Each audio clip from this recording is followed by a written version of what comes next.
सब संत चले गए, भगवान तुरंत पहुंचा लिया है, पूरे फर्श को मार्जन कर दिया, सब बिल्कुल सारी दरी वरी समेट करके रख दी, सब पत्तल आदि सबको व्यवस्थित कराए, सारे बर्तन मांज करके धर दिए, सब बिल्कुल व्यवस्थित करके और आकर के ठाकुर जी सामने बैठ गए। मैया अब सेवा हमारी तो पूर्ण हो गई, अब हमारी पेट पूजा करो, अब आप लगो रसोई में, हमारे लिए बनाओ।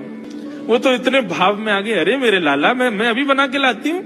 सुंदर सुंदर सब्जी बनाई, सुंदर रोटी बनाई, सुंदर खीर बनाई, थोड़ी थोड़ी एक एक दोना, दो दोना मान लो सब्जी बनाई, दो दोना खीर बना दी, 10-5 पूड़ी बना दी, ठाकुर जी की बढ़िया थाली लगाई, थाली लगा करके सामने धर दी। अंतर्यामी भगवान बैठ गए, प्रेम से पाने लगे, पाते जाए महाराज, वो तो खाते जाए, खीर उठा करके पी जाए, सब्जी उठा के पी जाए, और लाओ मैया भूख लगी है जल्दी लाओ, 10 की 10 पूड़ी एक बार में चट और लेकर के आई, बेचारी देती गई, 10 की पूड़ी और धरवा ली, फिर उनको भी पा गए।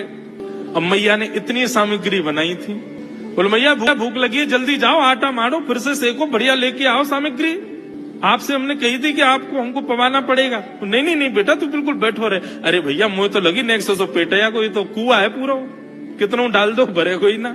महाराज आटा मारते मारते शाम हो गई, शाम तक ठाकुर जी पाते ही रहे और खूब पेट भर के पाया। महाराज एक आसन पर अखंड 4 घंटा बैठ करके भोजन किया और भोजन करने के बाद ठाकुर जी बोले ठीक है सेठ जी अब आओ, लाओ तेल ले आओ, आपकी नक मालिश कर दूं, आपकी नक सेवा कर दूं, आप थक गए होंगे।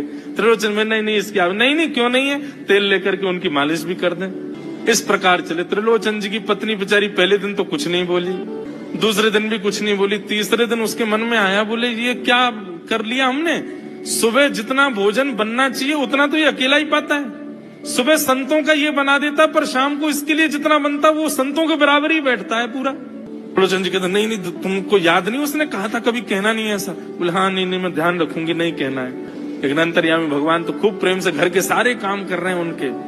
महीना 1.5 महीना बीत गया, खूब आनंद से सेवा चल रही थी।